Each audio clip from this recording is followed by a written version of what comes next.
Welcome to rhythm of learning. ഇന്നത്തെ ക്ലാസ്സിൽ നമ്മൾ കേരളത്തിലെ കൃഷിയുമായിട്ട് ബന്ധപ്പെട്ടിട്ടുള്ള കാര്യങ്ങളാണ് പഠിക്കാനായിട്ട് പോകുന്നത്. ഒരു ദിവസം കൊണ്ട് കഴിയില്ല, ചിലപ്പോൾ 3-4 ദിവസം കൊണ്ട് തന്നെ നമുക്ക് തീർക്കാൻ പറ്റുള്ളൂ. കാരണം എന്തുകൊണ്ടാണെങ്കിൽ കൃഷിയെക്കുറിച്ച് പറയുമ്പോൾ കൃഷിക്ക് ഒരു ഇൻട്രൊഡക്ഷൻ പറയണം. ഏതൊക്കെ വിളകളാണ് കേരളത്തില് ഉൽപ്പാദിപ്പിക്കുന്നതിനെ കുറിച്ച് പറയണം. അതുപോലെ തന്നെ കേരളത്തിലെ നെൽകൃഷി സീസണുകള്, പിന്നെ കേരളത്തിലെ ഗവേഷണ കേന്ദ്രങ്ങളെ കുറിച്ച് പറയണം. കർഷകർക്ക് കൊടുക്കുന്ന അവാർഡുകളെ കുറിച്ച് പറയണം. കാർഷിക പുരസ്കാരങ്ങൾ നമുക്ക് എല്ലാവർക്കും അറിയാം അല്ലെ. അതുപോലെ തന്നെ കാർഷിക ഗവേഷണ കേന്ദ്രങ്ങളുണ്ട്, കാർഷിക പഠന ശാഖകളുണ്ട്. അങ്ങനെ കൃഷി എന്ന് പറഞ്ഞാൽ നീണ്ട് നിവർന്നു കിടക്കുന്ന ഒരു ടോപ്പിക്കാണ്. അപ്പൊ അത്രയും കാര്യങ്ങൾ പറയണം. അപ്പൊ ഇന്ന് നമ്മളൊരു ഇൻട്രൊഡക്ഷനും കേരളത്തിലെ നെൽകൃഷി സീസണുകളെ കുറിച്ചൊക്കെയാണ് പറയുന്നത്. അപ്പോ കൃഷിയിലേക്ക് കടക്കുമ്പോൾ കേരളത്തിലെ കർഷക ദിനം എന്നാണ് എന്ന് ചോദിച്ചാൽ നമുക്ക് എല്ലാവർക്കും അറിയാം അല്ലെ. കേരളത്തില് കർഷക ദിനമായിട്ട് നമ്മൾ ആചരിക്കുന്നത് ചിങ്ങം ഒന്നാണ്. ചിങ്ങം ഒന്നാണ് എന്ത്? കേരള കർഷക ദിനം. കേരള കർഷക ദിനം എന്നാണ് ചിങ്ങം ഒന്നാണ്. എന്നാൽ ദേശീയ കർഷക ദിനം എന്നാണ്, ദേശീയ കർഷക ദിനം എന്നറിയപ്പെടുന്നത് ഡിസംബർ 23. കേരള കർഷക ദിനം ചിങ്ങം ഒന്നാണെങ്കിൽ ദേശീയ കർഷക ദിനം ഡിസംബർ 23 കേട്ടോ. അത് ചരൺ സിംഗിന്റെ ബർത്ത്ഡേ ആണ്. ആരാണ്? ചരൺ സിംഗിന്റെ ജന്മദിനമാണ് എന്ന് ഓർത്തു വെക്കുക. അപ്പൊ ദേശീയ കർഷക ദിനം ഡിസംബർ 23 വളരെ ഇമ്പോർട്ടന്റ് ആണ്. ഇനി കേരളത്തിന്റെ പ്രത്യേകത, കേരളത്തിനെ നമ്മുടെ ഇന്ത്യയുടെ സുഗന്ധ വ്യഞ്ജന തോട്ടം എന്ന് വിശേഷിപ്പിക്കുന്നുണ്ട്. എല്ലാവർക്കും അറിയുണ്ടാവും, ഇന്ത്യയുടെ സുഗന്ധ വ്യഞ്ജന തോട്ടം എന്ന് വിശേഷിപ്പിക്കുന്നത് കേരളത്തെയാണെങ്കിൽ കേരളത്തിന്റെ സുഗന്ധ വ്യഞ്ജന തോട്ടം എന്ന് വിശേഷിപ്പിക്കുന്നത് ഇടുക്കി ജില്ലയാണ്. അപ്പൊ ഇന്ത്യയുടെ സുഗന്ധ വ്യഞ്ജന തോട്ടം എന്ന് വിശേഷിപ്പിക്കുന്നത് കേരളത്തെയാണെങ്കിൽ കേരളത്തിന്റെ സുഗന്ധവ്യഞ്ജന തോട്ടം എന്ന് വിശേഷിപ്പിക്കുന്നത് ഏതിനെയാണ്? ഇടുക്കിയാണ് കേട്ടോ. ഇനി കേരളത്തിൽ ആദ്യമായിട്ട് എന്നാണ് ഒരു അഗ്രികൾച്ചറൽ ഡിപ്പാർട്ട്മെന്റ് അല്ലെങ്കിൽ കൃഷി വകുപ്പ് ആരംഭിച്ചത് എന്ന് ചോദിച്ചു കഴിഞ്ഞാൽ അത് 1908 തിരുവിതാംകൂറില് ശ്രീമൂലം തിരുനാൾ ഭരിക്കുന്ന കാലത്താണ്. ഇപ്പൊ തിരുവിതാംകൂറില് ശ്രീമൂലം തിരുനാളിന്റെ കാലത്ത് കേരളത്തിൽ ആദ്യമായിട്ട് ഒരു കൃഷി വകുപ്പ് ആരംഭിക്കുന്നു. ഇനി കേരളത്തിലെ കൃഷിയെ കുറിച്ച് പറയുകയാണെങ്കിൽ നമ്മളിപ്പോ കേട്ടിട്ടുണ്ടാവും ഭക്ഷ്യവിള, നാണ്യവിള, തോട്ടവിള എന്നൊക്കെ പറഞ്ഞ് നമ്മൾ കേട്ടിട്ടുണ്ട്.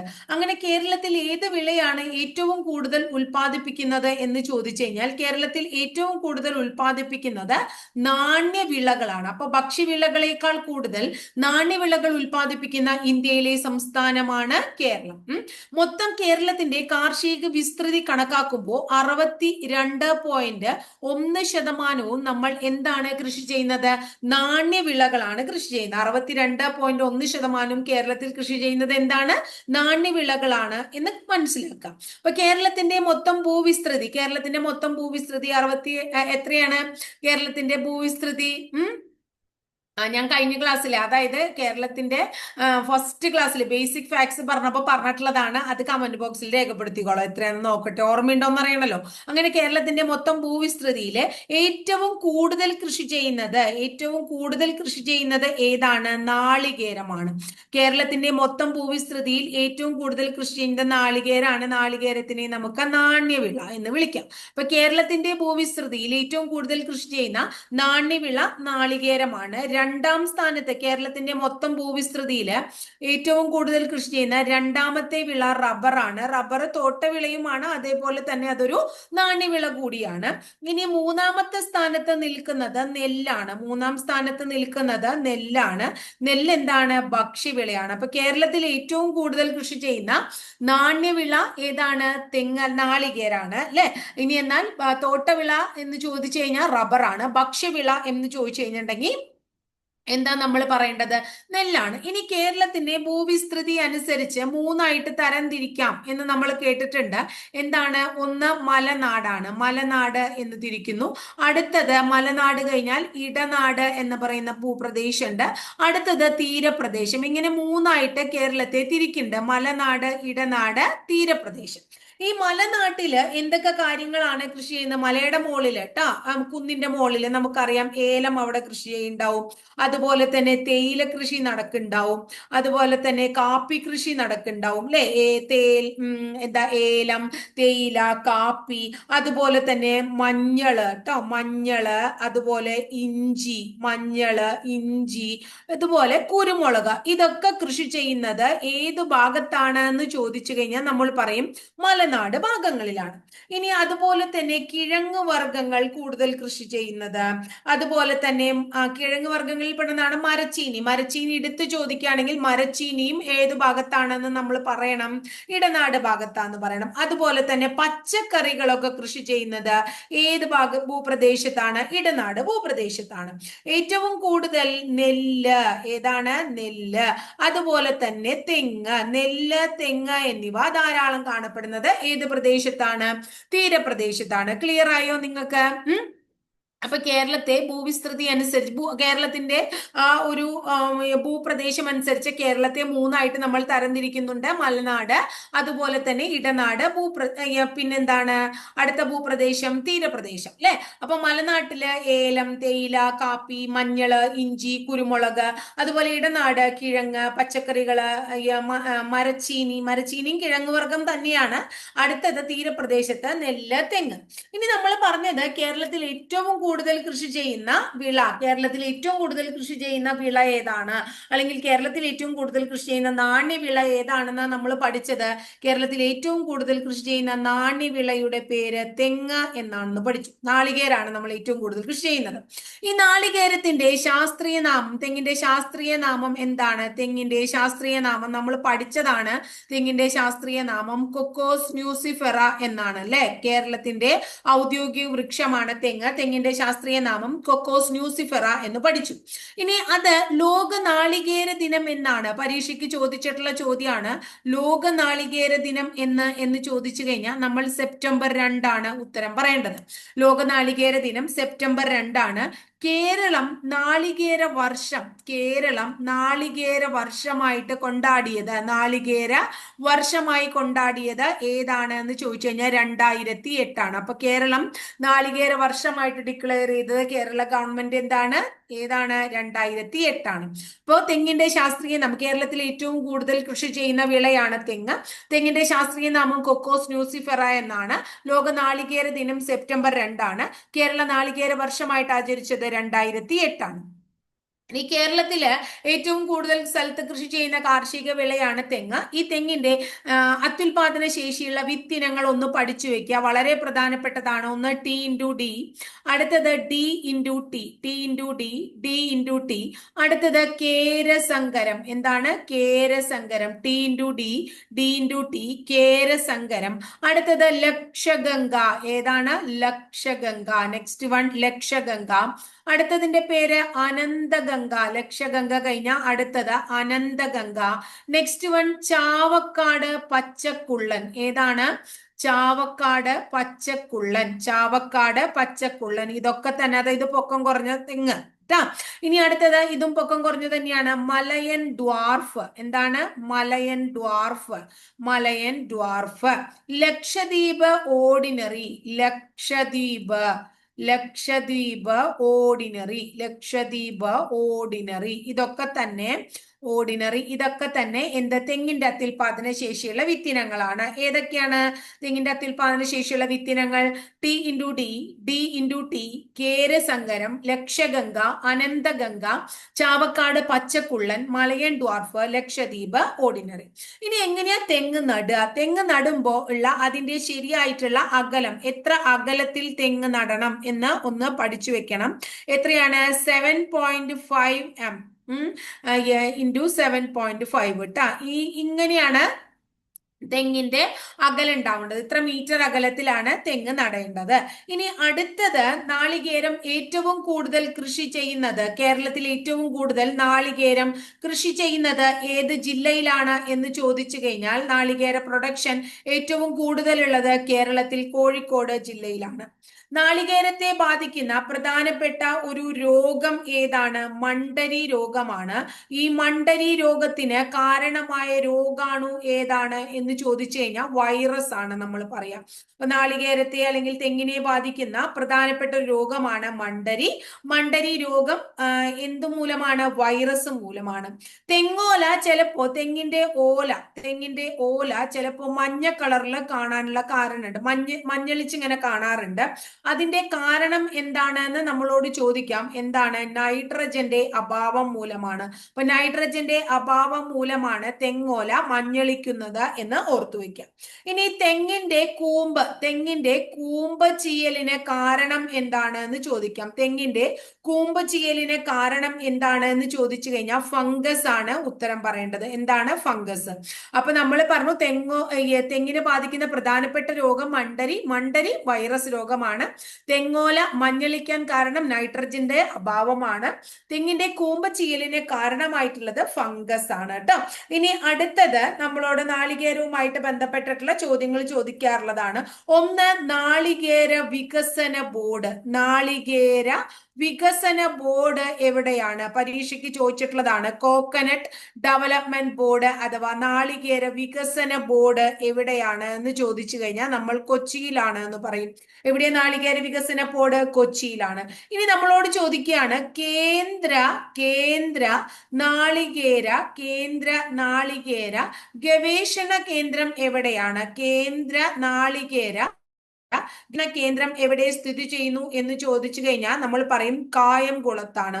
കേന്ദ്ര നാളികേര ഗവേഷണ കേന്ദ്രത്തിന്റെ ആസ്ഥാനം കായംകുളത്താണ്. അടുത്തത് സംസ്ഥാന നാളികേര ഗവേഷണ കേന്ദ്രത്തിന്റെ ആസ്ഥാനം തിരുവനന്തപുരം ജില്ലയിലെ ബാലരാമപുരമാണ്. കായംകുളം എവിടെയാണ്? എവിടെയാണ്? ആലപ്പുഴ ജില്ല.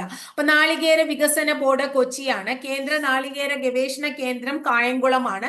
സംസ്ഥാന നാളികേര ഗവേഷണ കേന്ദ്രം ബാലരാമപുരമാണ്. അപ്പൊ നാളികേരം അല്ലെങ്കിൽ തെങ്ങിനെ കുറിച്ചാണ് നമ്മൾ പറഞ്ഞത്.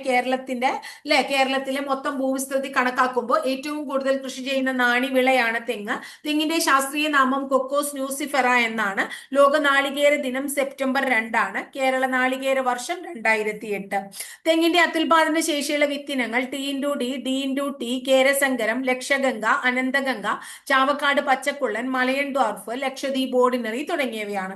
തെങ്ങ് നടുമ്പോൾ നമ്മൾ എത്ര അകലം പാലിക്കണം? 7.5 m അതായത് 7.5 മീറ്റർ ആണ്. ഇൻറ്റു 7.5 മീറ്റർ കേട്ടോ. ഏറ്റവും കൂടുതൽ നാളികേരം കൃഷി ചെയ്യുന്നത് കോഴിക്കോട് ജില്ലയാണ്. തെങ്ങിനെ ബാധിക്കുന്ന പ്രധാനപ്പെട്ട ഒരു വൈറസ് രോഗമാണ് മണ്ടരി. തെങ്ങോല മഞ്ഞളിക്കാൻ കാരണം നൈട്രജന്റെ അഭാവമാണ്. തെങ്ങിന്റെ കൂമ്പ് ചീയലിന്റെ കാരണം ഫംഗസ് ആണ്. നാളികേര വികസന ബോർഡ് കൊച്ചിയിലാണ്. കേന്ദ്ര നാളികേര ഗവേഷണ കേന്ദ്രം കായംകുളമാണ്. സംസ്ഥാന നാളികേര ഗവേഷണ കേന്ദ്രം എവിടെയാണ്? ബാലരാമപുരം എന്ന് പറയുന്ന സ്ഥലത്താണ്. അപ്പൊ ഇത്രയും പഠിച്ചപ്പോ നമ്മൾ തെങ്ങിന്റെ കാര്യം പഠിച്ചു കഴിഞ്ഞു. ഇനി അടുത്ത നമ്മൾ പഠിക്കാൻ പോകുന്നത് നെല്ലാണ്. നെല്ലിനെ കുറിച്ചാണ് പഠിക്കുന്നത്. നെൽകൃഷി സീസണുകളൊക്കെ വളരെ പ്രധാനമാണ്. നെല്ലിനെ കുറിച്ച് പഠിക്കുമ്പോൾ നെല്ലിന്റെ ശാസ്ത്രീയ നാമം നമ്മൾ ആദ്യം തന്നെ പഠിക്കുക. Oryza sativa. ഒറൈസ സറ്റൈവ എന്നുള്ളതാണ് എന്തിന്റെ ശാസ്ത്രീയ നാമം? നെല്ലിന്റെ ശാസ്ത്രീയ നാമം ട്ടോ. ഒറൈസ സറ്റൈവ എന്നുള്ളതാണ് എന്തിന്റെ ശാസ്ത്രീയ നാമം? നെല്ലിന്റെ. കേരളത്തിൽ ഏറ്റവും അധികം ഭൂമി കാർഷിക ആവശ്യത്തിന് ഉപയോഗിക്കുന്ന ജില്ല പാലക്കാട് ജില്ലയാണ്. കേരളത്തിന്റെ നെൽക്കിണ്ണം എന്ന് വിശേഷിപ്പിക്കുന്നതും പാലക്കാട് ജില്ലയെയാണ്. കേരളത്തിന്റെ നെൽക്കിണ്ണം എന്ന് നമ്മൾ വിശേഷിപ്പിക്കുന്നത് ഏത് ജില്ലയെയാണ്? പാലക്കാട് ജില്ലയാണ്. കേരളത്തിലെ പരീക്ഷയ്ക്ക് ചോദിച്ചിട്ടുള്ള ചോദ്യമാണ്. കേരളത്തിൽ ഏറ്റവും അധികം ഭൂമി കേരള സംസ്ഥാനത്ത് കൂടുതൽ ഭൂമി കാർഷിക ആവശ്യത്തിന് ഉപയോഗിക്കുന്ന ജില്ല ഏതാണ്? കാർഷിക ആവശ്യത്തിന് ഉപയോഗിക്കുന്ന ജില്ല ഏതാണ്? പാലക്കാട് ജില്ലയാണ്. കേരളത്തിന്റെ നെൽക്കിണ്ണം എന്നറിയപ്പെടുന്നതും പാലക്കാടാണ്. കേരളത്തിൽ ഏറ്റവും കൂടുതൽ കൃഷി ചെയ്യുന്ന ഭക്ഷ്യവിളയാണ് ഏത്? നെല്ല്. കേരളത്തിൽ ഏറ്റവും കൂടുതൽ കൃഷി ചെയ്യുന്ന ഭക്ഷ്യവിള നെല്ലാണ്. നെൽകൃഷി തന്നെ ഏറ്റവും കൂടുതൽ കൃഷി ചെയ്യുന്നത് പാലക്കാട് ജില്ലയിലാണ്. എവിടെയാണ്? പാലക്കാട്. കേരളത്തില് നെൽകൃഷിക്ക് അനുയോജ്യമായ മണ്ണ് ഏത് എന്ന് ചോദിച്ചു കഴിഞ്ഞാൽ ഉത്തരം നമ്മൾ പറയും എക്കൽ മണ്ണാണ്. നെൽകൃഷിക്ക് അനുയോജ്യമായ മണ്ണ് ഏതാണ്? എക്കൽ മണ്ണാണ്. കേരളത്തിൽ നെല്ല് കൃഷി ചെയ്യുന്നത് 3 സീസണുകളിലായിട്ടാണ്. ഒന്ന് വിരിപ്പ് എന്ന് പറയും. ആദ്യത്തെ സീസണെ നമ്മൾ വിരിപ്പ് എന്ന് പറയും. രണ്ടാമത്തെ സീസണെ നമ്മൾ മുണ്ടകൻ എന്ന് പറയും. വിരിപ്പ്, മുണ്ടകൻ. അടുത്ത സീസൺ ഏതാണ്? പുഞ്ചയാണ്. ഏതാണ്? പുഞ്ച. അപ്പൊ കേരളത്തിൽ നെൽകൃഷി ചെയ്യുന്ന 3 സീസണുകൾ. ഒന്ന് വിരിപ്പ്, അടുത്തത് മുണ്ടകൻ, അടുത്തത് പുഞ്ച. ഈ വിരിപ്പിനെ നമ്മൾ എന്തൊക്കെ പേരിട്ട് വിളിക്കും എന്ന് പറയണം. വിരിപ്പിനെ നമ്മൾ ഒന്നാം വിള എന്ന് വിളിക്കുന്നു. എന്ത് വിളിക്കുന്നു? ഒന്നാം വിള എന്ന് വിളിക്കുന്നു. പിന്നെ വിരിപ്പിനെ നമ്മൾ ഖാരിഫ് വിള എന്ന് വിളിക്കുന്നു. അതുപോലെ തന്നെ ശരത്കാല കൃഷി എന്ന് വിളിക്കുന്നു. ശരത്കാല കൃഷി എന്ന് വിളിക്കുന്നു. വിളിക്കുന്നു. മഴയെ ആശ്രയിച്ചുള്ള കേരളത്തിലെ നെൽകൃഷി സീസണാണ് വിരിപ്പ്. കേരളത്തിൽ പാലക്കാട് ജില്ലയിലാണ് ഏറ്റവും കൂടുതൽ വിരിപ്പ് കൃഷി നടക്കുന്നത്. ഏത് ജില്ലയിലാണ്? പാലക്കാട് ജില്ലയിലാണ്. ഇനി ഇത് എപ്പോ തുടങ്ങുന്നു? ഏപ്രിൽ മെയ് മാസങ്ങളിലാണ്. ഏപ്രിൽ മെയ് മാസങ്ങളിലാണ് വിരിപ്പ് കൃഷിയുടെ ഞാറ് നടുക തുടങ്ങിയ പരിപാടികളൊക്കെ നടക്കുക. സെപ്റ്റംബർ ഒക്ടോബർ മാസങ്ങളിലാവുമ്പോൾ നമ്മൾ കൊയ്തെടുക്കും. മനസ്സിലായോ? അപ്പൊ ഏപ്രിൽ മെയ്യിൽ തുടങ്ങി സെപ്റ്റംബർ ഒക്ടോബർ മാസങ്ങളിൽ അവസാനിക്കുന്ന നെൽകൃഷി സീസണെ നമ്മൾ വിരിപ്പ് എന്ന് പറയുന്നു. വളരെ ഇമ്പോർട്ടന്റ് ആണ്. ഇതിന്റെ സീസണുകളുടെ ടൈം പരീക്ഷയ്ക്ക് ചോദിക്കാറുണ്ട്. കേരളത്തിലെ അടുത്ത സീസണാണ് മുണ്ടകൻ. അപ്പൊ ഇത് അവസാനിക്കുന്ന, അതായത് വിരിപ്പ് അവസാനിപ്പിക്കുന്ന സെപ്റ്റംബർ ഒക്ടോബർ മാസങ്ങളിൽ തുടങ്ങുകയും ജാനുവരി മാസത്തോടുകൂടി അവസാനിക്കുകയും ചെയ്യുന്ന സീസണെ നമ്മൾ എന്ത് വിളിക്കുന്നു? ജാനുവരിക്ക് നമുക്ക് ഡിസംബർ ജാനുവരി എന്ന് പറയാം. ഡിസംബർ ജാനുവരിയിൽ അവസാനിക്കുന്ന സീസണെ മുണ്ടകൻ സീസൺ എന്ന് വിളിക്കുന്നു. ഇവിടെ ഒന്നാം വിളയാണെങ്കിൽ ഇവിടെ രണ്ടാം വിള എന്ന് വിളിക്കുന്നു. മുണ്ടകനെ നമ്മൾ രണ്ടാം വിള എന്ന് വിളിക്കുന്നു. ഇത് ഖാരിഫ് വിളയാണെങ്കിൽ മുണ്ടകനെ നമ്മൾ റാബി വിള എന്ന് വിളിക്കുന്നു. ഇത് ശരത്കാല വിളയാണെങ്കിൽ മുണ്ടകനെ നമ്മൾ ശീതകാല വിള എന്ന് വിളിക്കുന്നു. ക്ലിയർ ആവുണ്ടോ നിങ്ങൾക്ക്? വളരെ ഇമ്പോർട്ടന്റ് ആണ്. ഇതൊക്കെ പരീക്ഷയ്ക്ക് ചോദിക്കാറുണ്ട്. കേരളത്തിൽ നെല്ല് ഏറ്റവും കൂടുതൽ ഉൽപ്പാദിപ്പിക്കുന്നത്, നെല്ലിന്റെ ഏറ്റവും കൂടുതൽ പ്രൊഡക്ഷൻ നടക്കുന്ന സീസൺ മുണ്ടകൻ സീസൺ ആണ്. അടുത്തത് ഏറ്റവും കൂടുതൽ നെല്ല് ഉൽപ്പാദിപ്പിക്കുന്നത് എവിടെയാണ്? പാലക്കാട് ജില്ലയിലാണ്. എവിടെയാണ്? പാലക്കാട്. ഈ മുണ്ടകൻ സീസൺ വഴി കേട്ടോ. അടുത്ത സീസണിന്റെ പേര് പുഞ്ചയാണ്. അപ്പൊ ഡിസംബർ ജാനുവരി മാസങ്ങളില് തുടങ്ങുന്നു. ഡിസംബർ ജാനുവരി മാസങ്ങളിൽ തുടങ്ങുന്നു. ആദ്യം എപ്പോഴാണ് അവസാനിച്ചത്? തുടങ്ങിയത് ഏപ്രിലാണ്. അപ്പൊ മാർച്ച് ഏപ്രിൽ മാസങ്ങളിൽ അവസാനിക്കുന്ന സീസണാണ് ഏതാണ്? പുഞ്ച. ഡിസംബർ ജാനുവരിയിൽ തുടങ്ങി ഡിസംബർ ജാനുവരി ഫെബ്രുവരി മാർച്ച് ഏപ്രിൽ ഒരു 5 മാസക്കാലൊക്കെയാണ് സാധാരണ രീതിയിൽ. 5-6 മാസം ഒക്കെയാണ് നമ്മൾ എന്തിനു പറയാ? നെൽകൃഷിക്ക് പറയാ കേട്ടോ. അപ്പോ ഡിസംബർ ജാനുവരിയിൽ തുടങ്ങി മാർച്ച് ഏപ്രിൽ അവസാനിക്കുന്ന സീസണാണ്. ഇതിനെ നമ്മൾ എന്തൊക്കെ വിളിക്കുന്നു? പുഞ്ചയെ നമ്മൾ വേനൽക്കാല വിള എന്ന് വിളിക്കുന്നു. എന്ത് വിളിക്കുന്നു? വേനൽക്കാല വിള അല്ലെങ്കിൽ ഗ്രീഷ്മകാല വിള എന്ന് വിളിക്കുന്നു. ഗ്രീഷ്മകാല വിള എന്ന് വിളിക്കുന്നു. പുഞ്ച ഏറ്റവും കൂടുതൽ ഏത് ജില്ലയിലാണ് പുഞ്ച കൃഷി നടക്കുന്നത്? ആലപ്പുഴ ജില്ലയിലാണ്. അപ്പൊ വിരിപ്പും മുണ്ടകനും ഏറ്റവും കൂടുതൽ നടക്കുന്നത് പാലക്കാട് ജില്ലയിലാണെങ്കിൽ പുഞ്ച കൃഷി കൂടുതൽ നടക്കുന്നത് ആലപ്പുഴയിലാണ്. അപ്പൊ കേരളത്തിലെ പ്രധാനപ്പെട്ട 3 നെൽകൃഷി സീസണുകളാണ് വിരിപ്പ്, മുണ്ടകൻ, പുഞ്ച. വിരിപ്പ് ഏപ്രിൽ മെയ്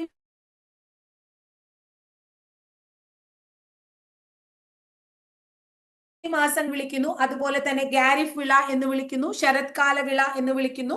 ഇത് മഴയെ ആശ്രയിച്ചിട്ടുള്ള സീസൺ ആണ്. പാലക്കാട് ജില്ലയിലാണ് ഏറ്റവും കൂടുതൽ വിരിപ്പ് കൃഷി നടക്കുക. രണ്ടാമത്തെ സീസൺ മുണ്ടകൻ സീസൺ ആണ്. സെപ്റ്റംബർ ഒക്ടോബറിൽ തുടങ്ങുകയും ഡിസംബർ ജാനുവരിയിൽ അവസാനിക്കുകയും ചെയ്യുന്നു. ഇതിനെ രണ്ടാമത്തെ വിള, റാബി വിള, ശീതകാല വിള എന്നൊക്കെ വിളിക്കുന്നു. നെല്ല്, കേരളത്തിൽ ഏറ്റവും കൂടുതൽ നെല്ല് ഉൽപ്പാദിപ്പിക്കുന്നത് ഈ 3 സീസണിൽ ഏതിലാന്ന് ചോദിച്ചാൽ മുണ്ടകനിലാണ്. പാലക്കാട് തന്നെയാണ് മുണ്ടകൻ സീസണിൽ കൂടുതലും ഈ നെൽകൃഷി നടക്കുന്നത്. അടുത്തത് പുഞ്ച സീസൺ ആണ്. പുഞ്ച ഡിസംബർ ജാനുവരിയിൽ തുടങ്ങി മാർച്ച് ഏപ്രിൽ അവസാനിക്കുന്നു. വേനൽക്കാല വിള, ഗ്രീഷ്മകാല വിള എന്നൊക്കെ വിളിക്കുന്നു. ആലപ്പുഴ ജില്ലയിലാണ് പുഞ്ച കൃഷി കൂടുതൽ നടക്കുക. നെല്ലിന്റെ ശാസ്ത്രീയ നാമം ഒറൈസ സെറ്റൈവയാണ്. കേരളത്തിലെ ഏറ്റവും കൂടുതൽ ഭൂമി കാർഷിക ആവശ്യങ്ങൾക്ക് ഉപയോഗിക്കുന്ന പാലക്കാടാണ്. കേരളത്തിന്റെ നെൽക്കിണ്ണം പാലക്കാടാണ്. നെൽകൃഷിക്ക് അനുയോജ്യമായ മണ്ണ് എക്കൽ മണ്ണാണ്. ഇനി നെല്ലിന്റെ അത്യുൽപാദന ശേഷിയുള്ള വിത്തിനങ്ങൾ നമ്മൾ ഒന്ന് പഠിച്ചു വെക്കണം. ഓരോന്ന് വളരെ ഇമ്പോർട്ടന്റ് ആണ്, പരീക്ഷയ്ക്ക് ചോദിക്കാറുണ്ട്. അശ്വതി ഒക്കെ കുറേയധികം പെൺകുട്ടികളുടെ പേരാണത്. അശ്വതി, അതുപോലെ തന്നെ രോഹിണി, അടുത്തത് ത്രിവേണി, അശ്വതി, രോഹിണി, ത്രിവേണി. Next one Jaya. ഏതാണ്? ജയ. അടുത്തത് അന്നപൂർണ. ഏതാണ്? അന്നപൂർണ. അന്നപൂർണ. Next one Ramanika. ഏതാ? രമണിക. Next one Panchami. അടുത്തത് പഞ്ചമി. Next one തവളക്കണ്ണൻ. എന്താണ്? തവളക്കണ്ണൻ. ഇതൊക്കെ തന്നെ എന്തിന്റെ അത്യുൽപാദന ശേഷിയുള്ള വിത്തിനങ്ങളാണ്? ഇനി ഉണ്ട് IR8. IR8 ട്ടാ. അശ്വതി, രോഹിണി, ത്രിവേണി, ജയ, അന്നപൂർണ, രമണിക, പഞ്ചമി, തവളക്കണ്ണൻ, അയ്യാറെട്ട് എന്നൊക്കെ പറയുന്നത് എന്തിന്റെയാണ്? സാധാരണ നെല്ലിന്റെയാണ്. സാധാരണ നെല്ല്. ഈ സാധാരണ നെല്ലല്ലാണ്ട് സുഗന്ധ നെല്ലില്ലേ, കേട്ടിട്ടില്ലേ നമ്മള്? ബിരിയാണി അല്ലെ, ഫ്രൈഡ് റൈസ് അങ്ങനെയുള്ള സംഭവങ്ങളൊക്കെ ഉണ്ടാക്കാൻ നമ്മൾ എന്താ ഉപയോഗിക്കുക? സുഗന്ധ നെല്ല ഉപയോഗിക്കുക. ഈ സുഗന്ധ നെല്ലുകൾക്ക് ഉദാഹരണം പറഞ്ഞ നിങ്ങള് സുഗന്ധ നെല്ലുകളാണ്. ഒന്ന് ബസുമതി, സുഗന്ധ നെല്ലാണ് ബസുമതി. അടുത്തത് ഗന്ധകശാല. എന്താണ്? ഗന്ധകശാല. അടുത്തത് എന്താണ്? ജീരകശാല. ഏതാണ്? ജീരകശാല. അപ്പൊ സുഗന്ധ നെല്ലുകൾക്ക് ഉദാഹരണമാണ് ബസുമതി, ഗന്ധകശാല, ജീരകശാല തുടങ്ങിയവ. ഇനി നമുക്കറിയാം ഉപ്പുവെള്ളം കയറുന്ന സ്ഥലമുണ്ട്, വെള്ളം കയറുന്ന സ്ഥലങ്ങളുണ്ട്. അങ്ങനെയുള്ള സ്ഥലങ്ങളൊക്കെ ഉപ്പുവെള്ളം കയറുന്ന സ്ഥലമൊക്കെ ആലപ്പുഴ ജില്ലയില് ഉപ്പുവെള്ളം കയറുന്നൊക്കെ സ്ഥലമുണ്ട്. അത്തരം സ്ഥലങ്ങള് ഉള്ളിടത്ത് നമ്മൾ നെൽകൃഷി ചെയ്യുന്നുണ്ട്. അപ്പൊ ആ ഉപ്പുവെള്ളത്തെ അതിജീവിക്കാനായിട്ട്, ഉപ്പുവെള്ളത്തെ അതിജീവിക്കാനായിട്ട് വികസിപ്പിച്ചെടുത്ത പ്രത്യേകതരം നെൽവിത്ത് ഏത് എന്ന് ചോദിച്ചാൽ നെൽവിത്തിന്റെ പേര് ഏഴോം എന്നാണ്. പരീക്ഷയ്ക്ക് ചോദിച്ചിട്ടുള്ളതാണ്. ഏതാണ്? ഏഴോം എന്നാണ്. ഇനി നമ്മൾ എന്താ പറയാ, ഔഷധ ആവശ്യങ്ങൾക്ക് ഉപയോഗിക്കുന്ന ഒരു തരം നെല്ല് ഏതാന്ന് ചോദിച്ചിട്ടുണ്ടെങ്കിൽ നവരയാണ്. ഏതാണ്? നവര. നവരക്കിഴി നടത്താന്നൊക്കെ നിങ്ങൾ കേട്ടിട്ടില്ലേ? വളരെ ഔഷധ ഗുണമുള്ള നെല്ലാണ് നവര എന്ന് പറയുന്നത്. അതുപോലെ തന്നെ ജോഗ്രഫിക്കൽ ഇൻഡിക്കേഷൻ ടാഗ്, ഭൗമ സൂചിക പദവി ലഭിച്ച കേരളത്തിലെ നെല്ലിനങ്ങൾ ഏതൊക്കെയാണെന്ന് ചോദിച്ചിട്ടുണ്ടെങ്കിൽ അത് ഏതൊക്കെയാണ്? നവരയ്ക്ക് കിട്ടിയിട്ടുണ്ട്, അതുപോലെ തന്നെ ഗന്ധകശാലയ്ക്ക് കിട്ടിയിട്ടുണ്ട്, പിന്നെ ജീരകശാലയ്ക്ക് കിട്ടിയിട്ടുണ്ട്. അപ്പൊ ഗന്ധക ജീരകശാലകൾക്കും നവര അരിക്കും കേരളത്തിൽ നിന്ന് എന്ത് ലഭിച്ചിട്ടുണ്ട്? GI ടാഗ് അഥവാ ഭൗമ സൂചിക പദവി ലഭിച്ചിട്ടുണ്ട് എന്ന് മനസ്സിലാക്കുക. ക്ലിയർ ആയില്ലേ? ഇനി പ്രമേഹമൊക്കെ ഉണ്ടല്ലോ, പ്രമേഹം.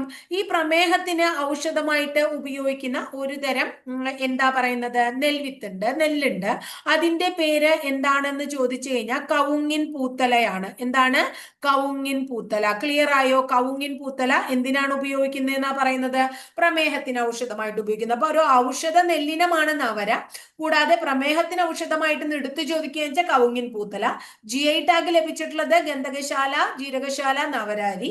ഉപ്പുവെള്ളത്തെ അതിജീവിക്കാൻ വേണ്ടി വികസിപ്പിച്ചെടുത്ത നെല്ല് ഏഴോം. സുഗന്ധ നെല്ലുകള് ബസുമതി, ഗന്ധകശാല, ജീരകശാല. സാധാരണ നെൽവിത്തിന് ഉദാഹരണമാണ് അശ്വതി, രോഹിണി, ത്രിവേണി, ജയ, അന്നപൂർണ, രമണിക, പഞ്ചമി, അതുപോലെ തന്നെ തവളക്കണ്ണൻ, അയ്യാറെട്ട് തുടങ്ങിയവ കേട്ടോ. ഇനി അടുത്തത് നമ്മൾ കേട്ടിട്ടുണ്ടായിരിക്കും പൊക്കാളി നെല്ല്, പൊക്കാളി കൃഷി എന്നൊക്കെ പറഞ്ഞ് നമ്മൾ കേട്ടിട്ടുണ്ട്. എന്താണ് പൊക്കാളിയുമായിട്ട് റിലേറ്റഡ് ആയിട്ട് നമുക്ക് പഠിക്കാനുള്ളത്? അതായത് ഈ പൊക്കാളിയുടെ പ്രത്യേകത എന്താ വെച്ചിട്ടുണ്ടെങ്കിൽ ഇത് ഒരാളുടെ അത്ര, ഒരു വലിയ മനുഷ്യന്റെ അത്ര പൊക്കത്തിൽ വരുന്ന ഒരു നെല്ലാണ്. ഇനി ഇതിന്റെ പ്രത്യേകത എന്താണ്? ഇതിന് ലവണ പ്രതിരോധ ശേഷി ഉണ്ട്. കണ്ട? അപ്പൊ രണ്ട് കാര്യങ്ങളാണ്. ഒരാളുടെ അത്ര. അപ്പൊ എന്തിനാണ് ഒരാളുടെ അത്ര പൊക്കത്തിൽ ഇത് വളരണേന്ന് വെച്ചിട്ടുണ്ടെങ്കിൽ വെള്ളക്കെട്ടൊക്കെ ഉള്ളിടത്ത് വെള്ളം വരുമ്പോ, അതായത് കുറെ ഭാഗം വെള്ളത്തിന്റെ അടിയിൽ തന്നെയാവും. അപ്പൊ വെള്ളപ്പൊക്കത്തെയും വെള്ളക്കെട്ടിനെയും ചെറുക്കാനായിട്ടും, അതായത് പിന്നെ മഴക്കാലത്ത് വെള്ളത്തിൽ മൂടിക്കിടന്നാലും ചീയാത്ത നെല്ലാണ്. കണ്ടോ? ചീയില്ല, ചീയെ അല്ലെങ്കിൽ എന്താ പറയാ ചീഞ്ഞ് അതൊക്കെ മുളച്ചു വന്നാൽ പിന്നെ കർഷകർക്ക് ഉപകാരം ഉണ്ടാവില്ലല്ലോ. അത്തരം നെൽകൃഷിയെ നമ്മൾ വിളിക്കുന്നതാണ്, അത്തരം നെല്ലിനെ വിളിക്കുന്നതാണ് പൊക്കാളി. ഇനി അടുത്തത് ഏതൊക്കെ സ്ഥലങ്ങളിലാണ് പൊക്കാളി കൃഷി ഉണ്ടാവാന്ന് ചോദിച്ചിട്ടുണ്ടെങ്കിൽ തൃശ്ശൂർ ജില്ല, അതുപോലെ തന്നെ മലപ്പുറം ജില്ല, അതുപോലെ തന്നെ എറണാകുളം ജില്ല, അതുപോലെ തന്നെ കണ്ണൂർ ജില്ല. ഈ ജില്ലകളിലുള്ള എവിടെ? കോൾപ്പാടങ്ങളിൽ. എവിടെയാണ്? കോൾപ്പാടങ്ങളിൽ, അല്ലെങ്കിൽ ഇവിടെ തീരപ്രദേശങ്ങളിൽ. കോൾപ്പാടങ്ങളിൽ അല്ലെങ്കിൽ ഇവിടുത്തെ തീരപ്രദേശങ്ങളിലാണ് എന്ത് കാണപ്പെടുന്നത്? പൊക്കാളി കൃഷി കാണപ്പെടുന്നത്. അപ്പൊ പൊക്കാളി കൃഷിയുടെ പ്രത്യേകത ഒരാളോളം പൊക്കത്തിൽ വളരുന്ന ലവണ പ്രതിരോധ ശേഷിയുള്ള, വെള്ളപ്പൊക്കത്തിനെയും വെള്ളക്കെട്ടിനെയും ഒക്കെ ചെറുക്കുന്ന, മഴക്കാലത്ത് വെള്ളത്തിൽ മൂടിക്കിടന്നാലും ചീയാത്ത ഒരു തരം വിത്തിന്റെ പേരാണ് പൊക്കാളി ട്ടോ. ഈ പൊക്കാളി കൃഷി എവിടെയൊക്കെയാ നടത്തുക? സാധാരണ കോൾപ്പാടങ്ങളിലാണ് നടത്തുക. ഈ കോൾപ്പാടങ്ങൾ എവിടെയൊക്കെ ഉണ്ട് എന്ന് പരീക്ഷയ്ക്ക് ചോദിച്ചിട്ടുണ്ട്. എവിടെയൊക്കെയാണ്? തൃശ്ശൂരുണ്ട്, മലപ്പുറമുണ്ട്, എറണാകുളമുണ്ട്, അതുപോലെ തന്നെ കണ്ണൂർ ജില്ലയിലുണ്ട്. അവിടെയൊക്കെയാണ് എന്തുള്ളത്? കോൾപ്പാടങ്ങൾ ഉള്ളത് എന്ന് മനസ്സിലാക്കുക. ക്ലിയർ ആയില്ലേ? ഇനി ഒരു ടോപ്പിക്കും കൂടി നമുക്ക് ഇന്നിവിടെ പഠിക്കണം. അതായത് അഗ്രികൾച്ചറൽ പ്രൊഡക്ഷൻ. കേരളത്തില് 14 ജില്ലകൾ ഉള്ളതില് ഓരോ ജില്ലയിലും എന്തൊക്കെയാണ് ഉൽപാദനം? അപ്പോ ഫസ്റ്റ് വൺ തിരുവനന്തപുരം ജില്ല. തിരുവനന്തപുരം ജില്ലയിൽ കേരളത്തിൽ ഏറ്റവും കൂടുതൽ മരച്ചീനി ഉൽപ്പാദിപ്പിക്കുന്നു. അപ്പൊ കേരളത്തിൽ ഏറ്റവും കൂടുതൽ മരച്ചീനി ഉൽപ്പാദിപ്പിക്കുന്ന ജില്ല തിരുവനന്തപുരം ജില്ലയാണ്. അടുത്തത് നമ്മൾ കൊല്ലം ജില്ല പഠിക്കുകയാണ്. കൊല്ലത്ത് ഏറ്റവും കൂടുതൽ ഉൽപ്പാദിപ്പിക്കുന്നത് എള്ളാണ്. അപ്പൊ മരച്ചീനി കൃഷിക്ക് പേര് കേട്ട കേരളത്തിലെ ജില്ല തിരുവനന്തപുരം. എള്ള് കൊല്ലം ജില്ലയിൽ തന്നെ സ്ഥലം നിങ്ങൾ കേട്ടിട്ടുണ്ടായിരിക്കും, ഓണാട്ടുകര ആണ്. ഓണാട്ടുകര എന്ന് പറയുന്ന സ്ഥലത്താണ് ഗംഭീരായിട്ട് എന്ത് നടക്കണേ? എള്ള് കൃഷി നടക്കണേ. ഇനി അടുത്തത് പത്തനംതിട്ട ജില്ലയിലാണ് ചോദിക്കണേ. പത്തനംതിട്ട ജില്ലയില് എന്താണ് ഉൽപ്പാദിപ്പിക്കുന്നത്? കരിമ്പാണ് ഉൽപ്പാദിപ്പിക്കുന്നത്. അതെന്നെ എവിടെ അറിയോ നിങ്ങൾക്ക്? പത്തനംതിട്ട ജില്ലയിൽ തിരുവല്ല എന്ന് പറയുന്ന താലൂക്ക് ഉണ്ട്. ആ താലൂക്കിലാണ് കേരളത്തിൽ തന്നെ ഏറ്റവും കൂടുതൽ എന്ത് നടക്കുന്നത്? കരിമ്പ് കൃഷി നടക്കുന്നത്. ഇനി ആലപ്പുഴ നമ്മൾ പറഞ്ഞു നെല്ലുൽപാദനം ഉണ്ട്. പക്ഷെ ആലപ്പുഴ പറയുമ്പോൾ നെല്ലുൽപാദനത്തിൽ ആലപ്പുഴയ്ക്ക് എത്രാം സ്ഥാനമേ ഉള്ളൂ? 2ാം സ്ഥാനമാണുള്ളത്. പക്ഷെ ആദ്യമൊക്കെ 1ാം സ്ഥാനമായിരുന്നു. പിന്നെ വെള്ളക്കെട്ടും ഉപ്പുവെള്ളവും അങ്ങനത്തെ പ്രശ്നങ്ങളൊക്കെ കാരണമാണ് 2ാം സ്ഥാനമായത്. അതുകൊണ്ട് ആ 2ാം സ്ഥാനവും പരീക്ഷയ്ക്ക് ചോദിച്ചിട്ടുണ്ട്. അടുത്തത് കോട്ടയം ജില്ലയെ കുറിച്ച് പറയുമ്പോൾ കോട്ടയം ജില്ലയിൽ ഏറ്റവും കൂടുതൽ കൃഷി നടക്കുന്നത് റബ്ബർ ആണ് എന്ന് നമുക്ക് മനസ്സിലാക്കാം. എന്താണ്? റബ്ബർ. കോട്ടയത്ത് ഏറ്റവും കൂടുതൽ കൃഷി നടക്കുന്നത് റബ്ബർ ആണ്. ഇനി അടുത്തത് നമുക്ക് ധാരാളം പഠിക്കാനുള്ള ഒരു ജില്ലയാണ് ഇടുക്കി ജില്ല. ഇടുക്കി ജില്ലയെ നമ്മൾ സുഗന്ധവ്യഞ്ജനങ്ങളുടെ ജില്ല എന്ന് വിശേഷിപ്പിച്ചു അല്ലെ. അതുകൊണ്ട് തന്നെ ഇടുക്കി ജില്ലയിൽ എന്തുണ്ട്? ഏലം ധാരാളം ഉണ്ട്. അതുപോലെ തന്നെ എന്തുണ്ട്? ഗ്രാമ്പൂവിന്റെ കൃഷിയുണ്ട്. അടുത്തത് എന്തുണ്ട്? കുരുമുളകിന്റെ കൃഷിയുണ്ട്. ഇതൊക്കെ സുഗന്ധവ്യഞ്ജനങ്ങളിൽ പെടുന്നതാണ് അല്ലെ. അതുപോലെ തന്നെ കേരളത്തിലെ തേയില ഏറ്റവും കൂടുതൽ ഉൽപ്പാദിപ്പിക്കുന്നത് ഇടുക്കി ജില്ലയിലാണ്. കേരളത്തിൽ വെളുത്തുള്ളി ഉൽപ്പാദിപ്പിക്കുന്ന ഒരേ ഒരു ജില്ലയേ ഉള്ളൂ, അത് ഇടുക്കി ജില്ലയാണ്. ഇടുക്കി ജില്ലയില് വട്ടവട എന്ന് പറയുന്ന സ്ഥലത്താണ് വെളുത്തുള്ളി പ്രൊഡക്ഷൻ നടത്തുന്നത്. എവിടെയാണ്? വട്ടവടയിലാണ്. അതുപോലെ തന്നെ കേരളത്തിൽ കൊക്കോ പ്രൊഡക്ഷൻ ഉള്ളതും എവിടെയാണ്? ഇടുക്കി ജില്ലയിലാണ്. കൊക്കോ ഏറ്റവും കൂടുതൽ. ഇപ്പൊ ഏലം, ഗ്രാമ്പു, കുരുമുളക്, തേയില, വെളുത്തുള്ളി, കൊക്കോ ഇതൊക്കെ ധാരാളം കാണപ്പെടുന്നത് എവിടെയാണ്? ഇടുക്കിയിലാണ്. വെളുത്തുള്ളി എന്താ പറഞ്ഞത് നമ്മള്? വട്ടവടയാണ്. അതുപോലെ തന്നെ ഉരുളക്കിഴങ്ങും പരീക്ഷയ്ക്ക് ഒരു പ്രാവശ്യം ചോദിച്ചിട്ടുണ്ട്. ഉരുളക്കിഴങ്ങും കേരളത്തില് എവിടെ കൃഷി ചെയ്യുന്നുണ്ട്? ഇടുക്കി ജില്ലയിൽ കൃഷി ചെയ്യുന്നുണ്ട് എന്ന് മനസ്സിലാക്കാം. ഇടുക്കി കഴിഞ്ഞാൽ അടുത്തത് എറണാകുളം ജില്ലയാണ്. കേരളത്തില് ഏറ്റവും കൂടുതൽ കൈതച്ചക്ക ഉൽപ്പാദിപ്പിക്കുന്നത് എറണാകുളം ജില്ലയിലാണ്. കൈതച്ചക്ക എറണാകുളം ജില്ലയിലെ വാഴക്കുളം എന്ന് പറയുന്ന സ്ഥലത്താണ്. എറണാകുളം ജില്ലയിലെ വാഴക്കുളത്താണ് കേരളത്തിൽ ഏറ്റവും കൂടുതൽ കൈതച്ചക്ക ഉൽപ്പാദിപ്പിക്കുന്നത്. ഇനി അടുത്തത് നമ്മൾ പഠിക്കാനുള്ളത് പാലക്കാട് ജില്ലയാണ്. പാലക്കാട് ജില്ല പഠിക്കുമ്പോൾ ധാരാളം കാര്യങ്ങൾ നമ്മൾ പഠിക്കും. ഒന്ന്, പാലക്കാട് ജില്ലയിൽ നെല്ല് ഏറ്റവും കൂടുതൽ ഉൽപ്പാദിപ്പിക്കുന്നു. ഇനി അടുത്തത് പാലക്കാട് ജില്ലയിൽ നിലക്കടല, ഞങ്ങളൊക്കെ കപ്പലണ്ടി എന്ന് വിളിക്കും. നിലക്കടല അഥവാ കപ്പലണ്ടി ഏറ്റവും കൂടുതൽ ഉപയോഗിക്കുന്നു.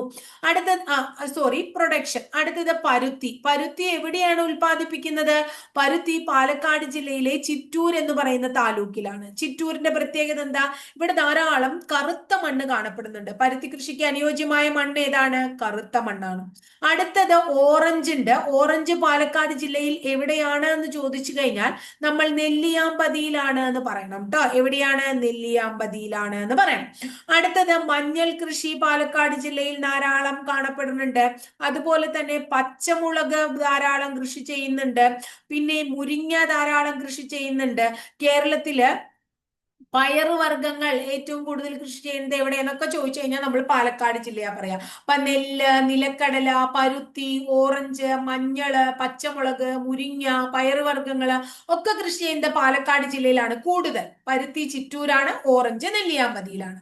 കേരളത്തിൽ കോഴിക്കോട് ജില്ലയിലാണ് നാളികേരം ഏറ്റവും കൂടുതൽ എന്ന് നമ്മള് തെങ്ങിനെ കുറിച്ച് പഠിച്ചു. അപ്പൊ അത് എന്നാലും ഞാൻ ഇവിടെ വീണ്ടും എഴുതാണ്.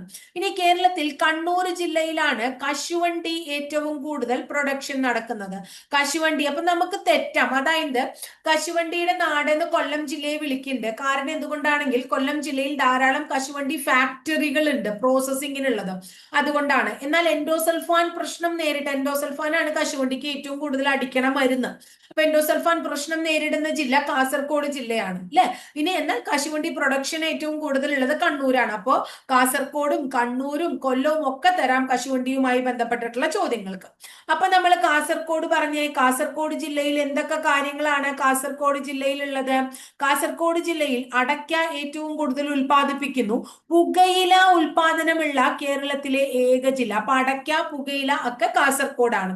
ഇനി ഒരു ജില്ല നമ്മൾ വിട്ടുപോയി, വയനാട് ജില്ല. വയനാട് ജില്ലയിലാണ് കേരളത്തിൽ ഏറ്റവും കൂടുതൽ കാപ്പി, ഇഞ്ചി എന്നിവ കൃഷി ചെയ്യുന്നത്. കാപ്പി, ഇഞ്ചി എന്നിവ എവിടെയാണ്? വയനാട് ജില്ലയിലാണ്. അപ്പൊ ഒന്നും കൂടെ പറഞ്ഞേ. തിരുവനന്തപുരം ജില്ലയിൽ മരച്ചീനി, കൊല്ലം ജില്ലയിലെ ഓണാട്ടുകരയിലെ എള്ള്, പത്തനംതിട്ട ജില്ലയിൽ തിരുവല്ല താലൂക്കില് കരിമ്പുണ്ട്, ആലപ്പുഴയിൽ നെല്ലിന് 2ാം സ്ഥാനമാണ്, കോട്ടയത്ത് റബ്ബറാണ്, ഇടുക്കിയിൽ ഏലം, ഗ്രാമ്പൂ, കുരുമുളക്, തേയില, കൊക്കോ, ഉരുളക്കിഴങ്ങ്, വെളുത്തുള്ളി കാണപ്പെടുന്ന ഇടുക്കിയിൽ വട്ടവട, എറണാകുളം ജില്ലയിൽ വാഴക്കുളത്ത് കൈതച്ചക്ക, കോഴിക്കോട് നാളികേരം, കണ്ണൂര് കശുവണ്ടി, വയനാട് കാപ്പി, ഇഞ്ചി, കാസർഗോഡ് അടയ്ക്ക, പുകയില, പാലക്കാട് നെല്ല്, നിലക്കടല, പരുത്തി, ഓറഞ്ച്, മഞ്ഞള്, പച്ചമുളക്, മുരിങ്ങ, പയറുവർഗ്ഗങ്ങള്. അതിൽ പരുത്തി ചിറ്റൂരാണ്. കാണാനുള്ള കാരണം എന്തുകൊണ്ടാണ്? ചിറ്റൂര് എന്താണ്? പരുത്തി കൃഷിക്ക് അനുയോജ്യമായ മണ്ണ് ഏതാണ്? കറുത്ത മണ്ണ്, റിഗർ അല്ലെങ്കിൽ ചെർണോസം എന്നൊക്കെ അറിയപ്പെടുന്ന മണ്ണാണ്. അതെവിടെയാണുള്ളത്? പാലക്കാട് ജില്ലയിൽ ചിറ്റൂരാണുള്ളത്. ഇനി ഓറഞ്ച് കാണപ്പെടുന്നത് എവിടെയാണ്? നെല്ലിയാമ്പതിയിലാണ്. ക്ലിയർ ആയില്ലേ? അപ്പൊ ഇത്രയാണ് നമ്മൾ ഇന്ന് കേരളത്തിലെ കൃഷിയുമായി ബന്ധപ്പെട്ടിട്ടുള്ള ഒരു ഇൻട്രൊഡക്ഷൻ എന്ന് പറയുന്ന ക്ലാസ്സിൽ. ഇനി അടുത്ത ക്ലാസ്സിൽ നമ്മൾ ഗവേഷണ കേന്ദ്രവും അതുപോലെ തന്നെ കാർഷിക പുരസ്കാരങ്ങളും അങ്ങനെയുള്ള കുറേയധികം ഭാഗങ്ങളൊക്കെ ആയിട്ട് അടുത്ത ദിവസത്തെ ക്ലാസ് അങ്ങനെയാവാം കേട്ടോ. അപ്പോ ഒരു 3 ക്ലാസ്സിലെങ്കിലും മിനിമം പറഞ്ഞാലാണ് നമ്മുടെ കേരളത്തിലെ കൃഷി എന്ന് പറയുന്ന ടോപ്പിക്ക് തീരുള്ളൂ. അപ്പൊ ഇത്രയേ ഉള്ളൂ ഇന്നത്തെ ക്ലാസ്സിൽ. ക്ലാസ് ഇഷ്ടപ്പെടുകയാണെങ്കിൽ ഒന്ന് ലൈക്ക് ചെയ്യണം കേട്ടോ. ഇഷ്ടപ്പെട്ട ക്ലാസ്സുകൾ കൂട്ടുകാരിലേക്ക് ഷെയർ ചെയ്യുക. ആദ്യമായിട്ട് ചാനൽ കാണുന്നവർ ചാനൽ ഒന്ന് സബ്സ്ക്രൈബ് കൂടെ ചെയ്യുക. അതുപോലെ തന്നെ ആ ബെല്ലൈക്കൺ കൂടി ഒന്ന് എനേബിൾ ചെയ്താൽ ഞാൻ ഓരോ ദിവസം അപ്ലോഡ് ചെയ്യുന്ന വീഡിയോസ് കൃത്യമായിട്ട് നോട്ടിഫിക്കേഷൻ ആയിട്ട് നിങ്ങൾക്ക് ലഭിക്കുകയും ചെയ്യും. അപ്പൊ അടുത്ത ദിവസം മറ്റൊരു ടോപ്പിക്കുമായി നമുക്ക് വീണ്ടും കാണാം കേട്ടോ.